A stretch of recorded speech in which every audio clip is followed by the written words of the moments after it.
Today we're going to talk about languages.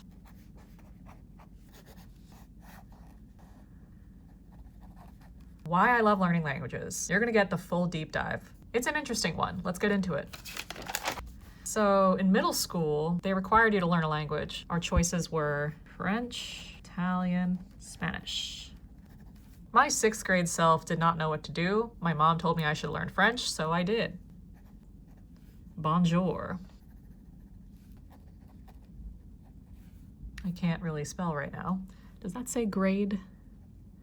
6th grade. I need better handwriting. My mom said, oh, you should learn French. And in my mind, I'm like, okay. I just kind of went along with whatever people would tell me to do. This was kind of like my intro to languages, but I didn't really care at this point because I didn't really have a motivation beyond, well, you should learn a language. So French class was fine. It was a lot smaller of a class because Spanish had like multiple classes. There was only one French class, but there were like 10 different Spanish classes. So every year I'd be in the same French class with the same people. Yeah, I mean, I wasn't really motivated to learn French. I didn't really care.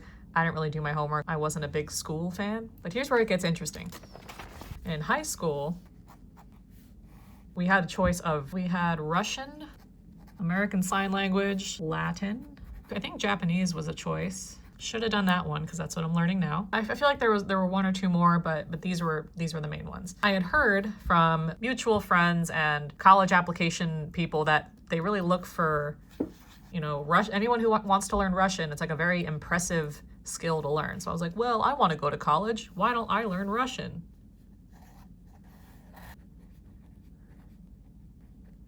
That says privyet. It means hi or hello. Could also write, I think I missed a character in there. Здравствуйте. I forgot this character. So yeah, I learned the Cyrillic alphabet. I learned how to speak very elementary Russian. I took it for about 3 years, and I think it did help on my college applications, so that's cool. Yeah, so I really cared about the college application thing, learned the Cyrillic alphabet, learned elementary Russian, and the teacher was really cool too. She's a really good person. She was also really funny, so the class was entertaining. It gets better. So in high school, through some friends, I met this dude. This is Cliff. So Cliff was really cool. He was friends with a lot of my friends. We would all play Smash Bros together. We all play video games. We all had a lot in common. He was on my friend's paintball team. They were really into paintball. I don't really understand all that. Cliff was someone who knew multiple languages fluently. And he was what, 17 or 18 years old? Like, he was really young to know all these languages. He knew Polish, Russian, German, I think Spanish as well. He knew like 4 or 5 languages. Like, the guy was brilliant. So when I saw this dude, I was just like, wow, like how does he know all these languages? Like, that's amazing. Dude, like how do you do that? So he was giving me a lot of pointers.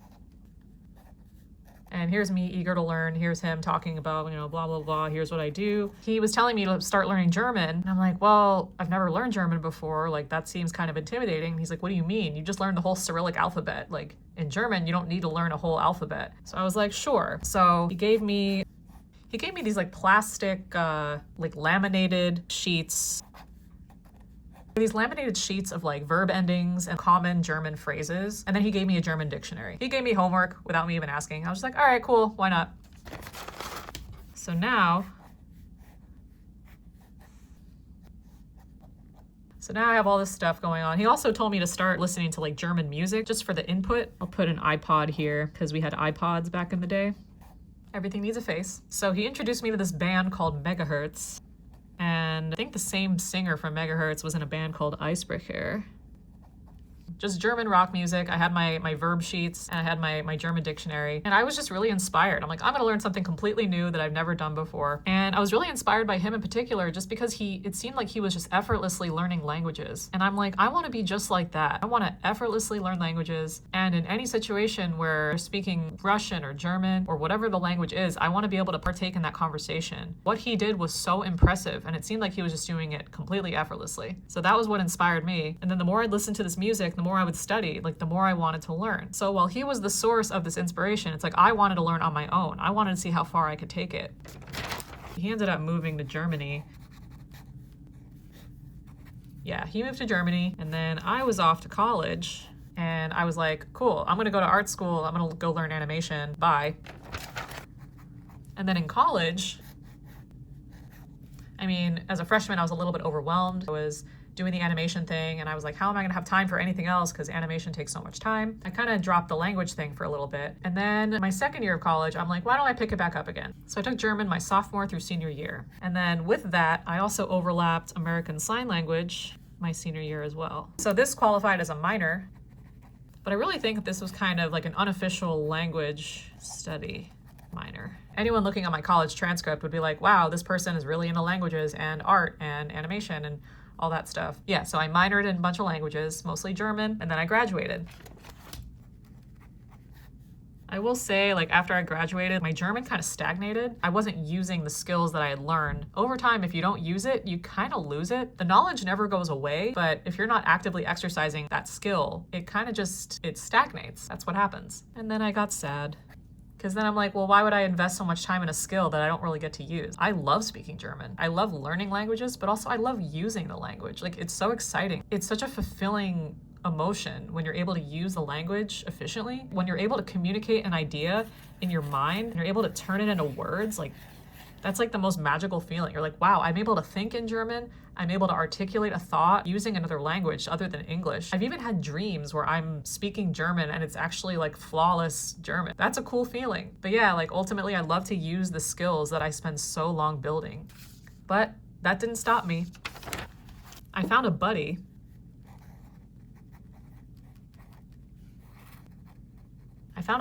We used to talk online in German using Zoom. But yeah, like during the pandemic especially, I would join these German online groups. I ended up finding a buddy and we would kind of talk consistently. It felt nice to just have a buddy. And we were around the same level too, so it didn't feel like I was better than him or he was better than me. Like, it felt like pretty even. So we ended up like learning a lot from each other, which was so cool. And it felt nice to just use the skill again. I want to use this skill. I have this amazing skill. I want to use it. It feels good. And then, you know, life and what else? Things got kind of busy and stagnated again, and I was sad again. Like, oh no. And then I decided I wanted to do something completely new recently. I have a friend who's a chiptune artist. You should check out his music. I'll link it in the description below. He and a few other of my friends were learning Japanese. I was just like, what? How do you do that? Oh my God, like there's me freaking out. And then he told me about an app that he was using to learn Japanese. I was like, what do you mean? What app are you using? He was like, yeah, I'm using an app called Pimsleur. And I'm like, what is that? So I download Pimsleur. Actually, I have a short coming out about Pimsleur as well in the next couple weeks. At first, I was gonna do it for German. I wanted to brush up on my German, but then I'm like, you know what? No, I wanna learn Japanese because I wanna speak Japanese with my friends who are also learning Japanese, because that's what's going on in my life right now. So I was like, whatever, we're gonna learn Japanese now. So I started with Pimsleur. I was really intimidated with the first Japanese 1 lesson. When I first listened to it, I had no idea what was going on. I have no prior experience learning Japanese. I was like, what is happening? I was like, oh my God, like, this is too much. I can't learn this. This is too hard. And I took a break from it for a few days and I'm like, wait a second. No, it's not too hard. I want to learn this thing. That's my phone all pissed off. Like, no, I want to learn this thing. I don't care if it takes me 5 years.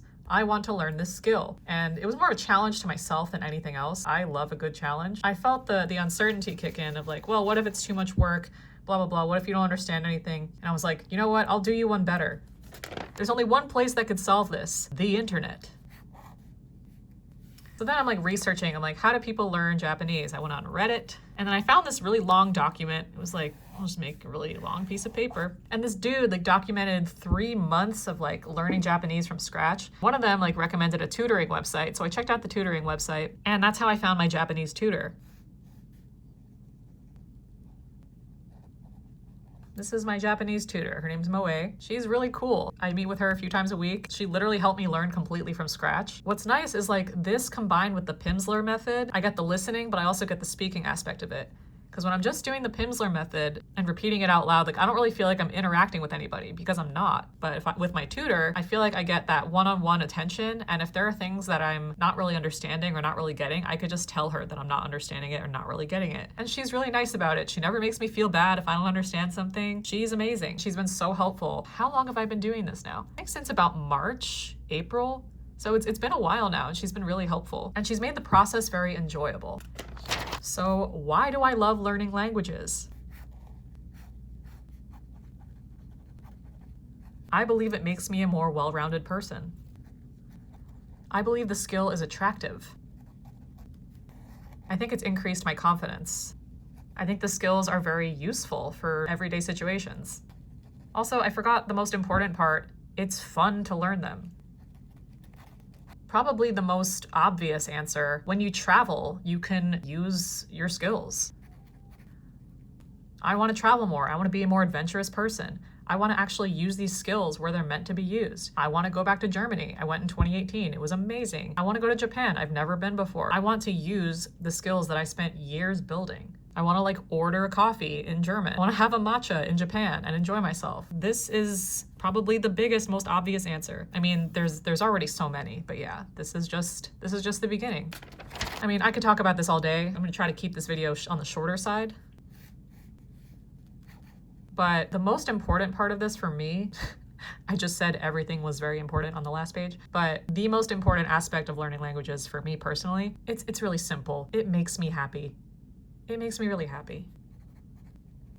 It makes me happy. I mean, it's simple, but it's true, and this is a part of me that I will always nurture. I want to always be learning a language in the background of my life. Every morning I get up, I do 30 minutes of Japanese at least. I believe those hours go somewhere. Even if it doesn't feel like I'm learning a lot, I know it's still building in the background. I know that my mind, my brain is processing all that. Like, I know I'm learning, even if the pace is slow. It's given me more faith in myself and my ability to learn, and it makes me happy. I like feeling that sense of accomplishment. I like feeling like I'm gaining a new skill. It makes me feel intelligent. It makes me feel attractive. It makes me feel amazing. So whether it's languages or anything else, find a skill that you can do every single day or that you can build on every single day that makes you feel that way. It's super simple, but like, do what makes you happy. Do what makes you feel fulfilled. Give yourself that sense of fulfillment through hobbies, skills that you can have for the rest of your life. And languages, they're just one of them. Hope you like this video. If you'd like, I can get more into the nitty-gritty of how I learn languages, like the different methods that I use. At some point, I'll do a video all in German. Maybe I'll do a video all in Japanese. I don't think I'm there yet, but at some point I would like to get there. So I'm gonna make that a goal for myself as well. So thanks for watching, and I will see you guys in the next one.